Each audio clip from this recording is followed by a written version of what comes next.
Hey guys, welcome back to another episode of Dynasty After Dark. I'm your host, Calvin Timms. You can find me over on Twitter at TDC_Calvin or on the Dynasty After Dark YouTube channel, Rumble, wherever you listen to the podcast.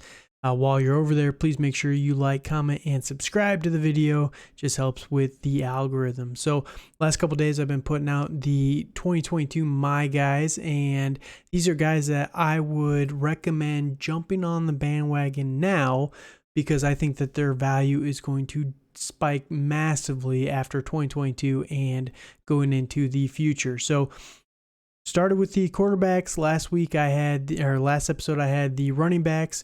Isaiah Spiller was the big hot button guy in that episode.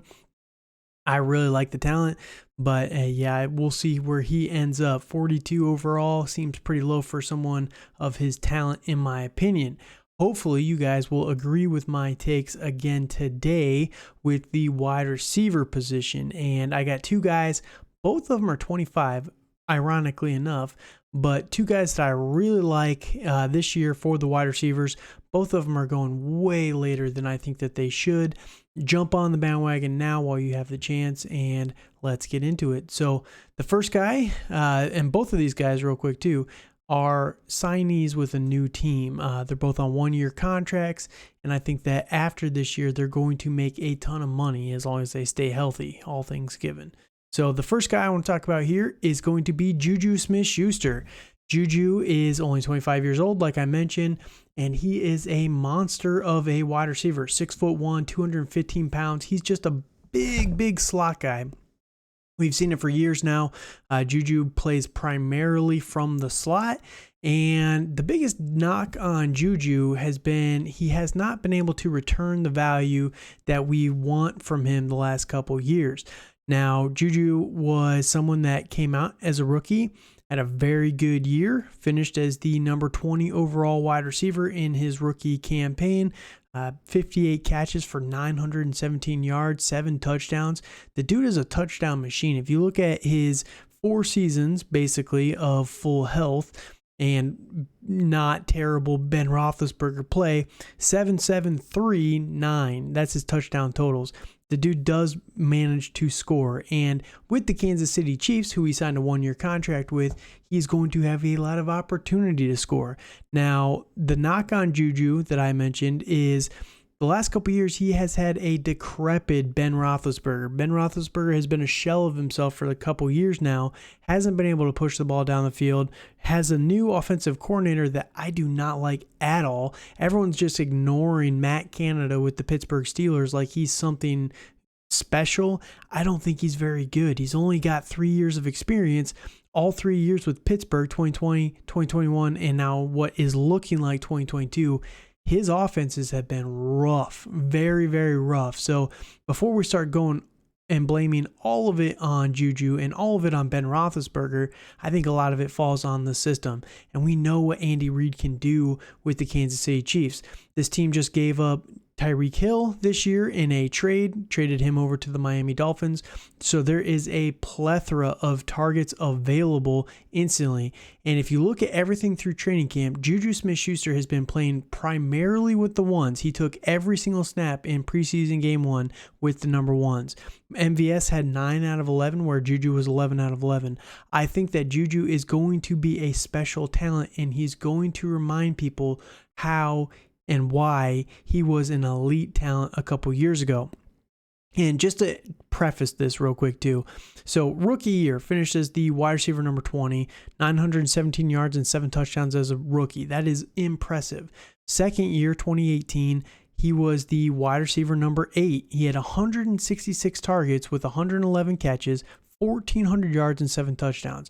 Now, Antonio Brown was there, eating up a lot of the coverage for him. He was a number 2 in that offense, and he was able to eat very well in that year. 2019, Pittsburgh gets rid of Antonio Brown, but they don't have Chase Claypool at the time. They didn't really have a viable number 2 option at that point. They have Juju with, and that was also the year that Ben Roethlisberger got injured with the arm injury. That was the year with Duck Hodges, Mason Rudolph, and it was just a very rough season for him and the team as a whole. Also in that season, he only played 12 games, and he finished as the wide receiver number 65. Comes back 2020, not the best. Ben Roethlisberger plays 16 games, full season again, finishes as wide receiver number 17. So the guy, when he plays and he's not banged up, and I know this is a oxymoron right here, but when he's healthy, he plays a full season. Like, he barely ever gets beat up that he misses time. And if he doesn't miss time, he's going to play the whole season.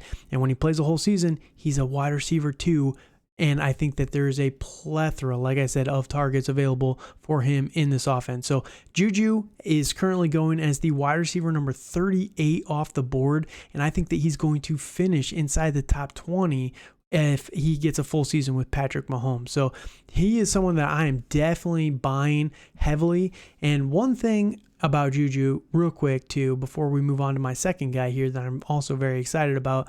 The biggest knock on Juju Smith-Schuster is he signed a 1-year contract for $3 million base with like $9 million, $7 million in bonus money potential. Everyone's saying, well, if he's so good, why did he sign a cheap contract with a 1-year deal with the Chiefs? Everyone's ignoring the fact that, one, Patrick Mahomes has a massive contract. They backloaded his contract. And I know that as the salary cap goes up, it's going to look affordable and blah, blah, blah, blah. We haven't got there yet. Patrick Mahomes' salary is just now starting to kick in, and it's a massive jump up from what they've been paying the last couple of years. So one, that puts a little bit of a pinch on the salary cap for this season. Two, they're still paying Tyreek Hill a lot of money to not play for them this year. So there's a very good chance that if Juju comes out and plays very well, they're going to sign him to a long-term contract after the season when the salary cap opens up quite heavily for the team. So I think that the salary cap led them to sign Juju to a low contract so that he can prove himself, then he can go and get paid next year. Whether it's with the Chiefs or someone else, I think that he's going to have plenty of opportunity, and that's why I love Juju Smith-Schuster. 38 overall for a 25-year-old wide receiver who's finished as a wide receiver 2 or better in 3 out of 5 seasons. That's crazy that we're fading him this hard on what everyone says is the best offense in the NFL. So I'm all in on Juju Smith-Schuster, and I think that you should be too. Now, the second guy is my guy, DJ Chark with the Detroit Lions. And DJ Chark is someone that has also been left for dead. He's currently the wide receiver 58, and I get it. DJ Chark is someone that burned a lot of people last year. 4 games played, he had 22 targets, 7 catches. Not great right there, but it was rookie Trevor Lawrence. He had 12 targets in week 1. Week 1, 3 catches on 12 targets. That's not great. But he didn't really play the 4th game. So, 22 targets in 3 games is pretty good, and 7 catches for 154 yards and 2 touchdowns. That's an insanely high volume. And let's not forget that last year, Urban Meyer was not the head coach that you wanted for this team. So DJ Chark had to play with that, then got injured, right? So looking at DJ Chark's career arc, right? Comes out as a rookie, 2nd round pick a few years ago in 2018. Had an okay rookie season, didn't really get played much, but the coaching staff back then is not someone that you'd really want to put a lot of faith in developing wide receivers. It's also Jacksonville, who has a history of not being able to develop talent. It's why they're the Jacksonville Jaguars. 2019, plays 15 games, comes out, finishes as the wide receiver number 17, has 1,000 yards, 8 touchdowns. He's always been someone that's been very efficient in the yards per catch, basically over 12 and a half every single season. So that right there is very, very good. Touchdown monster as well. He's someone that likes to score a lot of touchdowns. 2020, he finishes as the wide receiver number 49, banged up, missed 3 games that season, but that is the season with the Jaguars where it was the Gardner Minshew, Nick Foles experiment where they were alternating between the guys. It just was not a good offense. And here's my issue with that is everyone likes to attribute it to DJ Chark. Was DJ Chark great? No, he wasn't. I'm not excusing all of it for DJ Chark, but the whole situation was just bad from from top to bottom, start to finish, it was not a good situation. So why is everyone putting it on DJ Chark alone? That's what it feels like. Maybe they're not. Maybe I'm blowing that a little bit out of proportion, but that's what it feels like. I think that DJ Chark is more like what we saw in 2019 than what we saw in 2020 and 2021. And I think that with the Detroit Lions, he again signed a 1-year contract, $10 million. There's a lot of opportunity. The team's starting wide receivers right now are him in the outside X receiver role, Amon-Ra St. Brown in the slot, and then Jameson Williams, who they drafted number 12 overall this season, is injured. He's not going to be playing for the start of the year, and then he's also a rookie. So they got Josh Reynolds across from him. He is by far the best talent out of all these wide receivers, and I love Amon-Ra St. Brown.